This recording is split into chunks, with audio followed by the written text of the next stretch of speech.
Hi, this is Paul McGuire. I want to talk to you about something, and that something that I want to talk to you about I call thinking outside the box. And most of you know what I mean by thinking outside the box. It simply means thinking outside of conformity, thinking outside of the prison of your mind, thinking outside of what you've been programmed to think, thinking your own thoughts rather than thinking what somebody has told you to think. Now, as simple and easy as that sounds, you would be surprised. Maybe you wouldn't be surprised. Most people you meet don't think outside the box. Their lives, their thoughts, exist in an itsy-bitsy tiny box. Maybe at most the size of a shoebox, and that's being generous. Most people live their lives, pretend your mind or their minds were like a small closet. And you open the door of that closet and you have a little chair and you sit in the little chair in your little closet with a dim light, the door shut, and that's all you can think about. Your entire world exists inside this tiny closet. Maybe you have an iPad or a laptop or something. But your world, or the world of people that you meet on the street every day, it consists of, their reality consists of just this tiny closet. And the reality is that's the way it is for 99% of the people that you and I meet. Now, I've never met you personally, maybe I have. But I can guess that most of you listening to me now, if you're listening to me now, chances are that you are a person who thinks outside of the box. Your world is not that tiny little closet. You've opened the door. You think outside of the way you've been programmed to think or told to think by the media. Isn't it interesting that the media in America and the rest of the world, it tells you what to think? It's like right out of George Orwell's book, 1984, where they had the thought police, and the thought police would monitor your thoughts and tell you how to think. Most people you meet, and you know this is true because you've talked to them, they think in a little tiny box, and they only think thoughts that they've been told they can think, and they don't think outside of that box. So if you're living in a little world, little closet, your life is in a prison. You live in the prison of your mind. And your mind isn't even your own. See, if you own your own mind, it means to whatever degree you control it and you direct it. Therefore, it could be said you own your mind. And I believe that every man and woman alive has been given the power to own their own mind. Now, I don't want to get into religious definitions at the moment, but let's say, for example, there was a creator or a supreme being. Well, that creator gave you a mind, and it's your mind to think the thoughts you want to think. It's what our founding fathers referred to as when they talked about the Creator giving you certain inalienable rights, such as life, liberty, and the pursuit of happiness. So you have this gift that you can think the way you want to think, but most people don't do that because they don't own their own mind, they give their minds away and they allow other people to control their minds. Most people you meet do not control their own minds. They don't own their own minds. Somewhere along the line, most probably starting in childhood, they began to give their minds away, and they have allowed their minds to be controlled by somebody else, so they don't own their own minds. And as such, they're slaves. They're robots. I mean, take a normal day or week in your life. You call some company on the phone because you have a problem. Let's say it's your bank. Let's say it's your internet company, or any number of companies that we have to deal with on the telephone. And they don't have a human being, for the most part, answering the phone. They have a computer answering the phone. And to have a computer answering the phone, that saves them money.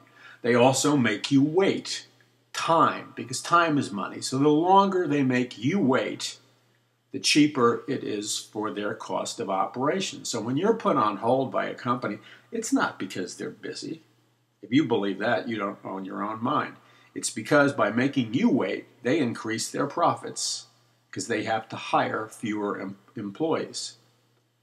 And then you talk to one of their employees, and occasionally you get an exception, but most of the employees, they don't own their own minds. They sound like robots. They talk like robots. They give you answers that they've been programmed to tell you. They don't have compassion. They don't think like people. They don't connect with you. It's like talking to a machine. And guess what? These people don't even realize that they spend 8 hours a day in their jobs, in their little cubicles, and they talk and interact with people as if they were a machine or a robot, and all their responses are unfeeling robot responses. And you meet these people everywhere in society. You can go into stores and into banks and talk to different departments, etc., etc. And when you interact with people, they say stuff like, "I'm just doing my job," or whatever. But the point is, they don't relate to you like human beings because they've stopped becoming human beings. Because the day they started giving away their own mind to somebody else, they don't own their own minds. And they have become robots. Because, see, a robot doesn't think for himself, if it's a he. An android doesn't think for himself. And huge numbers, the larger percentage of the people in our nation are robots. I mean, you know it and I know it. Just you talk to them. And then you try to wake them up out of their robot state. I do this all the time, and I'll say to them, "Look, you know, let's like have a human conversation. Just don't give me your automatic responses. Pretend you were in my place. Talk to me like a real human being." And most of them are frightened to do that. They won't do it. They're terrified. Some are brave, and they will. Most choose the robotic responses. By the way, when people start to give away their minds to the control of somebody else and become robots, how do you think Nazi Germany and Adolf Hitler rose to power, where they slaughtered 7 million people? Hitler was elected in a legal election by the people of Germany. Now, the people of Germany are very similar to the people in America. They're hardworking people. They were middle class. They worked very hard. They had an outward form of morality and decency. But guess what? These people who worked very hard, who had an outward form of morality and decency, elected a demonic dictator. They elected him. Why? Because they had spent their lives giving away the control of their own minds to somebody else from childhood. And so when Hitler came along and sounded convincing, because they didn't own their own mind, they gave their mind away to Hitler, and he controlled their thoughts, and he controlled them. And he told them what to do, and they became monsters, and they began to kill millions of people. That can happen anywhere, and it is, by the way, happening in America. And what is the root cause of that? The root cause of it is that the vast majority of people that you meet and I meet, their minds are like a little shoebox. Their inner reality of their brain is like sitting in a small, dimly lit closet, and they gave away control of their minds when they were kids. That's the root of it. I remember when I was a kid, growing up in Jackson Heights, Queens, New York City, and I remember going to school. I remember first grade. I remember before first grade. And I remember sitting in a square room with all the chairs lined up facing the teacher and the blackboard. And I asked myself earlier than first grade, I said, what am I doing in this square room in these rows of chairs listening to a teacher? I remember asking myself that. And I asked myself that because for whatever reason, I owned my own mind. See, I didn't give it away, so I had the power to question. And when you have the power to question, you own your own mind. When you have lost the power to question, you have become a robot. You don't own your own mind. You've lost your mind. And you are under the control. Your mind is under the control of someone else. So back in first grade, I said to myself, what is this? I mean, I seriously questioned this whole concept of being in a box in a room with chairs lined up, facing a teacher, and being told what reality in life was. You see, I would look out the windows, the big windows, and I would see reality on the streets, and I would come to my own conclusions. But you know what? When they build schools today, and this has been going on for the last 2 decades, they deliberately construct schools so there are no more windows. So the kids can't look out the windows and see reality for themselves and, quote, get distracted, because they want control over the kids' minds. Now, that didn't happen when I was a kid. I could look out the window, which meant I could think for myself. And when you think for yourself, you own your own mind. So I'm going to ask you this question direct. Do you own your own mind? Or have you given away control of your own mind? Is your mind like a little box or a little closet? Or do you think for yourself? Now, before you answer that question, I want you to consider something. Most people do not think for themselves. They have lost ownership of their minds. Therefore, they're prisoners because somebody else controls their own mind. You have giant stadiums in America of people who call themselves Christians, and they claim to be seekers of the truth or followers of the truth.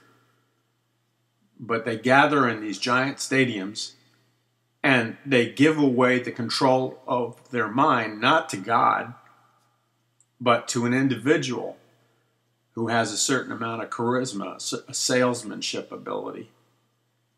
And they give their minds over to a salesman who claims to be representing God. Now, you talk to these people, they don't think for themselves. They don't know why they believe or what they believe. All they know is they have a good feeling when they get together with thousands or 10,000 other people. But they don't ask any questions because they don't own their own mind. And for example, they don't ask themselves the question, why is it that the individual that I'm following is incredibly wealthy? Incredibly wealthy. And he claims to be a servant of God. They don't even ask that question because they've shut down their mind. They gave away their mind. You have people in all kinds of occupations and jobs just doing their job, just following orders. You hear that all the time. I'm just following orders. I'm just doing my job. That's the excuse, and that's the mantra of somebody who's given away their own mind. So here we are in America. And I don't know about you, but I've seen massive changes happen in our nation over the last number of decades. And things have gotten worse and worse and worse. And yet we're told on the television by both political parties are continually promising us this and that, saying they have a plan. And do you notice that no matter who gets in office, it doesn't matter which political party gets in office, the game plan is always the same, with minor differences.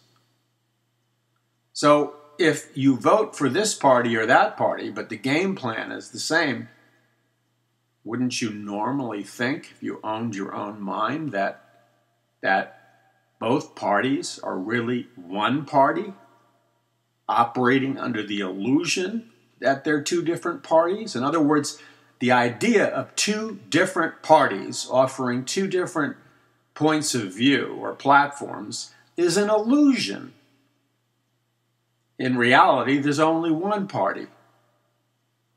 And have you asked yourself the question, why is it that in a nation filled with so many talented, intelligent men and women, that we get a handful of, to be impolite but somewhat truthful, losers to vote for? And we always have to settle for the lesser of two evils. That's not a choice. The game's rigged. And you can see that if you open and own your own mind. Now, you look at your lifestyle and your opportunities, and if you own your own mind, you can see that your standard of living has declined. The value of the dollar that you hold in your hand buys less and less and less. Things aren't getting better, they're getting worse. Is it accidental? Do you believe it's really accidental? Do you believe for one moment that our present economic crisis is an accident? You really believe that? Because if you do, you don't own your own mind. You're thinking inside the box. And you need to step outside of the box and think for yourself with your own mind. And you will come to the conclusion that things are getting worse on purpose. Well, what could the purpose possibly be? Well, if you use your mind, it's obvious. It's about money. Money is being taken from you and transferred into the hands of somebody else. Now, they don't call it that. Well, actually, they do call it that now. And how is that done? Well, there's sophisticated mechanisms for doing that. One is called the mechanism of inflation. Inflation simply means this. You take a dollar and you artificially print more dollars. The dollar is a rigged system. So this is how the game goes. the dollar originally, every dollar was backed originally by a certain amount of gold. So when you held a dollar in your hand, it was backed by something tangible like gold. Well, when the Federal Reserve Act was passed, 1913, 1914, which was when a group of independent international bankers took over the U.S. money supply, they passed the Federal Reserve Act, which simply means that outsiders took control of our monetary system. And now they can print dollars backed by nothing. Now, why that's important is because the more dollars that they print, it appears there's more wealth. But in reality, they're stealing money from you, because when they print more dollars backed by nothing, it takes $5, for example, to buy what $1 bought 5 years ago. And eventually it'll take $25 to buy what $1 purchased. You see, your money is inflated. It's blown up like a big balloon. It looks like it's big, but it's filled with air. That's how the game works. And it's a method of stealing. And the international bankers are fully aware of this. So, when you think outside the box, you can see that clearly. Now, let's talk about something else that affects your life. You're born. I was born. And I remember when I was a little kid asking myself 3 important questions. These 3 important questions, by the way, were never discussed in school, ever. And whenever I dared to bring it up, I was shut down by the teacher or the students. The 3 questions that I wanted to know the answer to, I was obsessed with finding the answers to these questions. Number 1, I wanted to know, why was I alive? Number 2, I wanted to know, what was my purpose in life? Number 3, I wanted to know, what am I doing here? They're all kind of connected. They're similar. Why was I alive? What am I doing here? And what is my purpose in life? Now, those are probably the 3 most important questions any person could ask themselves, because if you don't know why you're alive, and if you don't know why you're here, and if you don't know what your purpose is, then you're brain dead. You don't own your own mind. You think inside a tiny little box. You're sitting in a closet in a little chair with a dimly lit light bulb, because you don't have any idea what the world is really about or what reality is all about. What is reality? Now, I tried to bring this up in classes all the way to the university level. And I remember one time I asked the class in an English class at the university level, and I was pretty aggressive. And amazingly, the professor turned the class over to me, and he allowed me to talk for 45 minutes about these 3 questions. The professor, his mind was open. And as I looked into the eyes of many of the students, I began to see a sparkle and a life enter their eyes that wasn't there before. You know, when you look at somebody, when you own your own mind, you're able to perceive things that other people can't perceive. So when you look at somebody and they have a glazed over kind of dead look in their eyes, they look like they're in a hypnotic or trance state. Well, they can talk, they can function in their job. They may even be a politician, but there's that subtle glazed look over their eyes, that dead look over their eyes. Well, you know what that is? That's simply sensory evidence of the fact that they don't own their own mind, that they've given away the control of their mind to somebody else, that no one's home. You're looking in their eyes and nobody is home. What that means is nobody is at home in their brain, that they have left their brain. They've become detached. See, that's how people become robots. They give over the ownership of their mind to somebody else and they become robots, and nobody's home and they can't think for themselves and they cease to be human. So those answers are available, by the way. You can find out why you're alive. You can know what your purpose in life is, and you can know the meaning to life. But you're going to have to look for it. I don't know what you think about Jesus Christ. I know what I thought about Jesus Christ. I hated religion when I was a kid. Around the same age that I was asking the questions about what was I doing in this box called a classroom, a few years passed by, and I remember used to walk by churches in New York City and how I hated the churches because I thought they were phony. Because I didn't see in the churches and the church people any reality to what they claimed to believe. I mean, I didn't know much about religion, but I saw some movies and read a little bit about Jesus Christ and how he performed miracles and things like that. And I didn't see any evidence in their lives of the miraculous, of something supernatural. I just saw a bigger box. The church was just a bigger box with a bunch of people, once again, sitting in rows and somebody up front telling them how to think. Another box, people sitting in rows with somebody telling them how to think.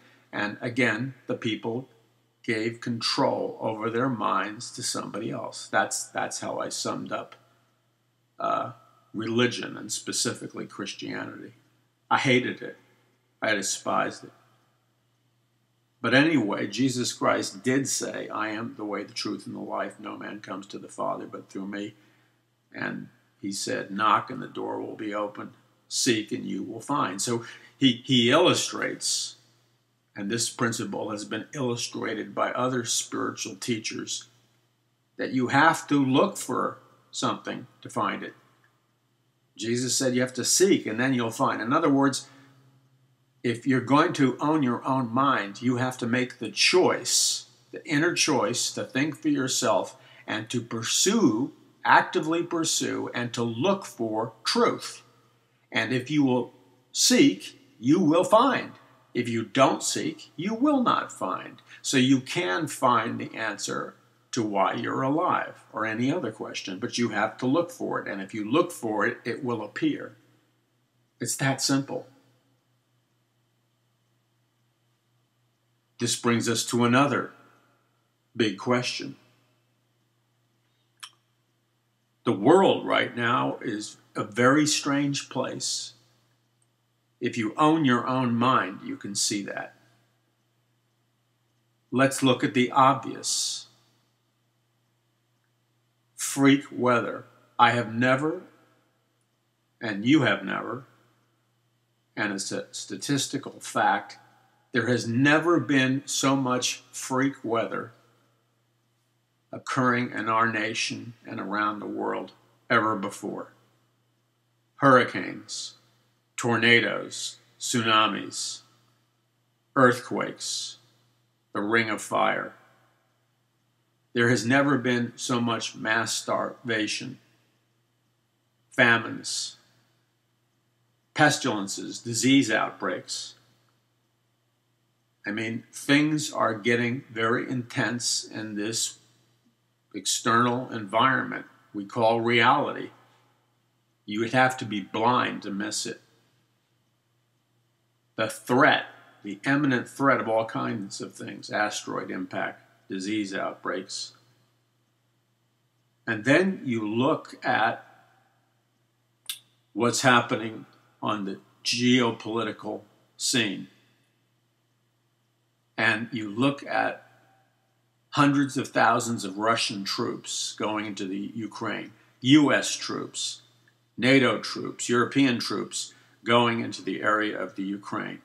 You see Iran arming itself with nuclear missiles. You see Israel preparing to fire nuclear missiles at Iran. You see Syria and the conflict over oil, Russia, Iran, and the United States. You see wars breaking out. You see the expansion of China as an economic and military superpower, threatening to take back islands which they perceive are theirs. And you see that all of these nations have massive nuclear arsenals, huge military machines with satellite technology. I mean, it's there. And if you know anything about history, you know that the geopolitical factors that caused World War I were very tiny. They were very tiny, almost insignificant factors that led to World War I and millions of deaths. World War II was started by tiny conflicts and events that escalated into a global war where countless millions died in World War II. And what we see happening right now, the things that are happening now are huge in comparison to what started World War I and World War II. Based on that kind of historical evidence, the possibility of a World War III type conflict is very probable. And what's also probable is a regional thermonuclear war, potentially a global thermonuclear war. And coupled with that, an international economic crisis and all kinds of events where the system, the global system, breaks down. That's not fear. That's simply using your mind, making an appraisal of the facts, and processing the information. Now, as I said at the beginning, my name's Paul McGuire. I really am reluctant to bring this part up, but it's part of who I am. I'm the author of 23 books, and I have lots of information for you that will help you to think outside the box at paulmcguire.com.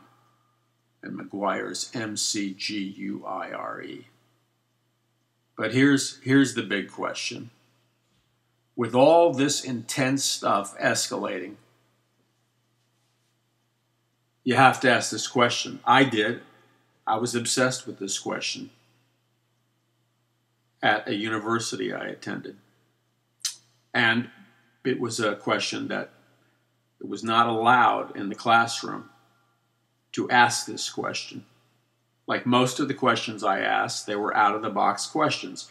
And you were shunned, you were shut down, you were marginalized if you attempted to ask the questions and demand answers. That, by the way, has never bothered me because, you see, I own my own mind. I don't give my mind over to the control of other people. Therefore, I don't care what other people think. Because if you care too much about what other people think, then your caring about what other people think is really a mechanism by which you give over the control of your mind to other people. And when you give over the control of your mind to other people, you have lost your mind, which is a form of insanity, by the way. And you no longer own your own mind. You put your mind in a box. And that's a choice that I won't make. So I began to ask the question about what happens to me when I die. Because at the university, I calculated that no matter what happened to me in my life, whether I was a success or a failure or whatever, I was going to meet the same fate. Ultimately, I would die. So what did it matter? And this obsessed me. I had a dual major, filmmaking and altered states of consciousness, a brand new field of psychology. Now, these are fields that don't attract huge numbers of people, but they do attract people that think outside the box. And so I was obsessed with what happens when I die. Where do I go? Or do I cease to exist? I made a film about it. And I realized that I had to have the answer to this question. And part of the reason I'm bringing it up now is in the light of global catastrophic events like freak weather and earthquakes and biological warfare and chemical warfare and nuclear warfare and World War III, etc., or Armageddon, or who knows what, or just the fact that each of us is mortal and sooner or later we all die, I think it would be prudent that you and I would ask ourselves the question, what happens to us when we die? Now, the answer that we're told by the media and by the educational system, and by the way, I call the educational system the mind factories. It's an assembly line where they put thoughts in your brain and you come out like a product. Well, I'm not interested in being a product. I'm a person. So are you. I'm not a machine. I'm not a robot. We may live around robots, but you can choose not to be a robot, like I said. So I don't go along with what was told to me in the mind factory. I think for myself, and I think you probably do too. The mind factory will tell you that, well, when you die, your body rots, you disintegrate, and that's the end of it. I don't believe that for a minute. To me, that is thinking in the box, an itsy-bitsy tiny box, and denying the massive reality that exists outside of the box structure. Let me give you an example. Let's take reality. Let's take your existence and my existence and the existence of every person you know. Forget about what you've been told to think. Burn it. Blow it up. Get rid of it. Toss it in the garbage. I don't think because I've been told to think. I own my own mind. And I'm not surrendering it to somebody who is telling me or attempting to program me how to think. It doesn't work that way. And I don't think it works that way for you either. So I've been told that I disintegrate and go into nothingness and that life really has no meaning. I don't believe that for a moment. Let me give you an example. Step outside of the box that they're telling you to think in and think your own thoughts. Imagine for a moment that you had your cell phone or an iPhone or an iPad or a laptop and you placed it on the beach near the ocean. Now imagine somebody discovering that who had never seen that before, who had never heard of cell phone technology. So they pick up the phone or the laptop and they begin to use it by trial and error. And they realize it does all these incredible things. Pictures come up, sound comes up. They're able to communicate with other people strangely when they dial numbers or press numbers. Now, if you were in your right mind, would you think that this cell phone, this iPhone, this iPad, this laptop was created randomly? By that, I mean that it just materialized over hundreds of millions of years spontaneously. Just the wind blowing, the tides coming in, the sand. They just assembled themselves together over millions of years, and they put themselves together spontaneously without any design, just randomly. They put themselves together in an artistic, creative shape. They built their interior electronic chip structure. They somehow acquired sophisticated software and programs and apps, and they could do all these things that require amazing mathematical, technological precision. And you look at it and you say, well, it just happened. And it happened over 300 million years. Now, who in their right mind would believe that? Nobody in their right mind would believe that. Only a fool, only an idiot, only somebody who has given their mind over to the control of a programmer, somebody else. Because nobody in their right mind could look at a piece of sophisticated technology like an iPad, an iPhone, a laptop on the beach and tell you that it just spontaneously created itself over 250 million years through the wind and the sand blowing. Only an idiot could come to that conclusion, or somebody who has been programmed to think in a box and cannot think for themselves. Now, conversely, an intelligent person, a person who is self-directed, a person who can think for himself or herself, a person who does not think inside of a box, a person who owns their own mind, can easily perceive from the sophistication of the technology, from how it operates, from its design, that this technology that we call a laptop or an iPad or an iPhone or a cell phone was designed by somebody. It was created. There's an intelligence behind it. And it could not have just built itself spontaneously through the wind blowing and the tides flowing. There has to be an intelligent designer.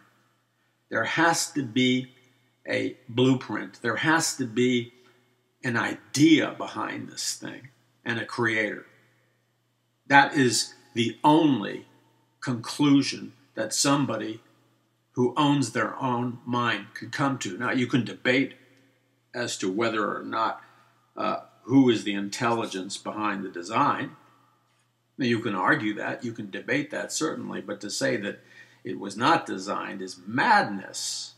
And only somebody who's given away their mind and has allowed themselves since childhood to think inside of a box, beginning with the box of a classroom, and maybe the box of a religious system, or the box that you watch on television. Somebody in a box-like structure telling you how to think. Only somebody who has given up the rights to their own mind and cannot think outside of the box could possibly believe that that technology was spontaneous. So, in the same way, you look in the mirror. Now, this is out-of-the-box thinking. Out-of-the-box thinking is simple. You look in the mirror and you ask yourself, why am I alive? What is my purpose in life?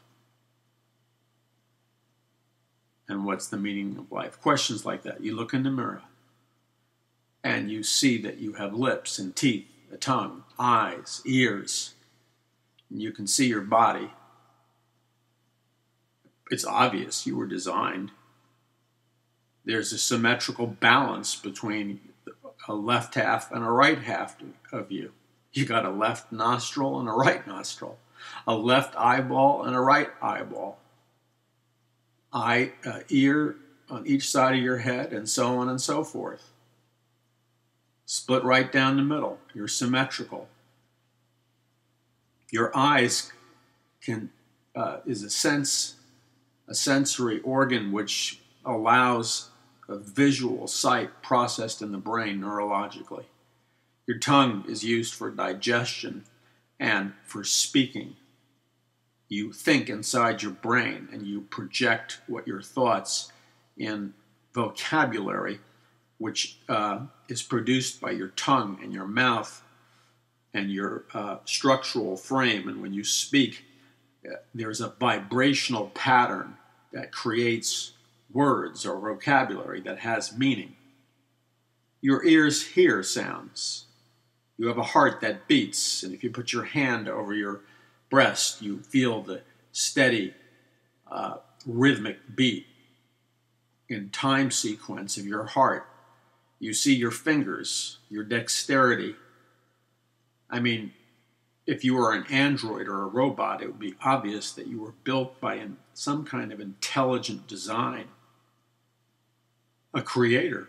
But you're far more than a robot or an android, because you have a supercomputer between your ears. There is no computer at the present moment on planet Earth that has the level of technology, memory, and processing as your human brain. Where did it come from? Nothing. Spontaneous, randomness, baloney.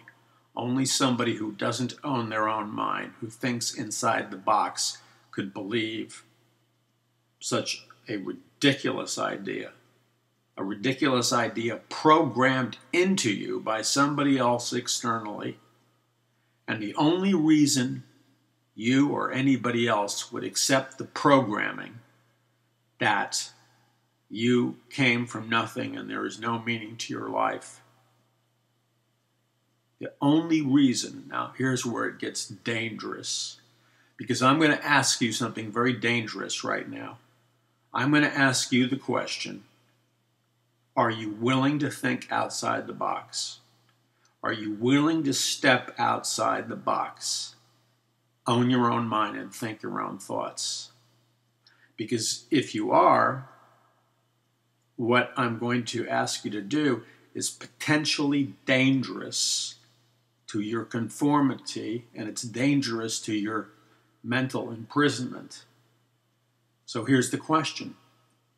Since it is logically and rationally impossible for you to have, or the human race to have come into being out of nothing spontaneously, since that is absurd, since that is ridiculous, then why do so many people believe it?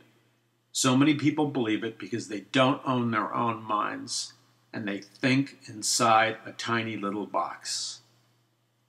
And they allow their thoughts to be controlled by somebody else, and therefore their thoughts inside their little box that we call the mind are programmed by a programmer. And a programmer, or a group of programmers, put the idea inside the box of their little minds that they came here from nothing, which almost sounds like hocus pocus or magic. It's so ridiculous. Now, being that it is ridiculous, it is illogical, it does defy all scientific evidence, why would so many people believe what is so blatantly a falsehood? Here's where it gets dangerous. Since there is no rational reason for accepting that belief inside the little box of your mind, then there has to be another reason that so many people believe it, and there has to be another reason why a programmer programmed the minds of millions of people to believe that absurdity. The programmer, or the group of programmers, obviously want to conceal from you, and obviously want to conceal from as many people as possible the truth regarding their own existence. In other words, since these ideas didn't originate from inside their tiny little boxes, which we call their minds. And they were placed there by an outside program or programmer. The programmer seeded the idea in the box that they came from nothing and their life has no meaning, and they believe that. Since that is a falsehood, what is the intention of indoctrinating, brainwashing, using mind control to convince people to believe that lie? What's the reason? The reason is, now here is where you're going to have to think outside of the box. You're going to have to step really outside of the box. The reason is that the programmers who put the program in people's minds that their lives have no meaning,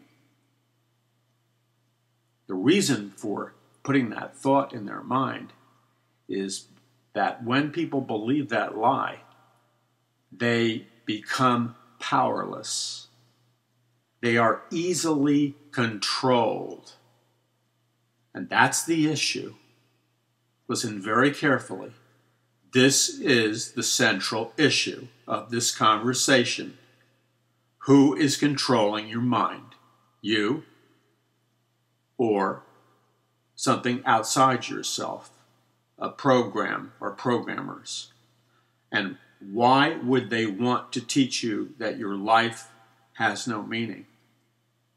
Unless that they were using that thought stream inside your tiny box called the mind as a mechanism of controlling you and turning you from a person into a robot which they own. In other words, by controlling your mind and telling you there's no meaning to your life, you're here by accident, they can turn you into a robot which they own, and they can turn you into a slave to do their bidding.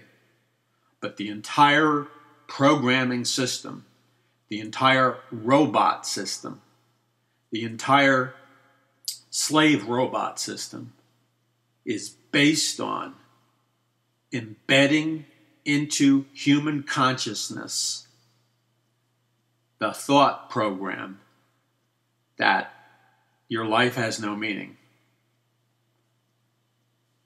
As long as you believe that, you have given over control of your mind and placed it under their control, and therefore you become a product. The mind control factories are designed to produce a product. If you believe that lie, you are a product that can be bought and sold. Let me translate that for you. Thus you are a slave. And you are a slave to do the bidding of a master for the purpose of exploitation and servitude, as long as your belief system is contingent upon a system of lies. This goes back, way back in human history, to what we call the Pharaoh God-King system. The Pharaoh convinced the slaves that he was a god king, and that he had a divine right to rule over them. Therefore, they willingly served him as slaves under the Pharaoh God-King system because they believed a lie. That's what's happened to you. Look on the back of your dollar. What do you see on the back of a US dollar on the left-hand side? You see a pyramid. That's the Pharaoh God-King system. And I go into further detail on that subject at paulmcguire.com. Now, let's zero in. Let's focus with laser-like clarity. You and perhaps not you, but most of the people you know are slaves. They do not own their own minds. They are under the control of a programmer. Now, I don't really care for the moment whether you think about religion. I don't think much of religion. I hate religion. And there's a difference between religion and spirituality. Let me state that to you again. There's a difference between religion and spirituality. Please don't confuse the two. Religion is man-made. True spirituality deals with the multidimensional nature of reality and its truth. Now, I don't know who you think Jesus Christ is. I believe he's the Son of God because he resurrected from the dead. He said these words, "You shall know the truth, and the truth shall set you free." He was not talking about religious truth. He was talking about spiritual truth. And one of the things he meant by that is when you begin to believe the truth regarding your existence and the existence of a true God versus a false God, you become free. That's why Jesus said, "You shall know the truth shall set you free." So when you step outside of the little box, which is a concentration camp of the mind, by the way, and you think your own thoughts, you're given a choice, because when you think outside the box, you're not programmed. You're given choices. You're not forced to think. You choose to think outside of the box. And a choice you're given is the choice of freedom. If you choose to believe that you are not here by accident, but that you were made by a creator, and you place your faith, which is your trust, in that belief system, even though you may not entirely understand it, you are set free. Now, it goes into more depth than that, and we can explain that at a later time. But for an introductory exploration of thinking outside of the box, let us just say for the moment, we can pick it up later, that when you think outside the box and you choose to believe that you're not here by accident, but placed here by a creator, that is the first step in becoming free. And there's other steps that require the specific nature of your beliefs that come by choice after you have been presented with truth, but you choose whether or not to accept or reject the truth. When you accept the truth, which is to believe the truth, all of a sudden you are set free. You are no longer a robot. You are no longer an android. You are no longer a slave under the control of somebody's programmed to be manipulated and exploited. You are set free. That is a radical thing. And that will change every aspect of your life. It literally will blow your mind open. In fact, it will blow the doors, the window, and the roof of your mind completely off. And the little box that you were sitting in that little chair, in that little closet, with the dim little light bulb, all the walls will be blown off that closet. And all the walls of the box will be detonated open. And you will stand for the first time on God's earth, staring into a bright blue sky with a blazing sun, and you will see reality as it was intended to be viewed, as a free man or a free woman exploring this world that was created for you to live in. And the truth of that will hit you so hard It will turn you upside down and inside out. You will experience a revolution in your mind and your spirit. But for now, that's just the beginning. I'm Paul McGuire. I'd like to continue talking to you more. This is free. I don't make any money on it.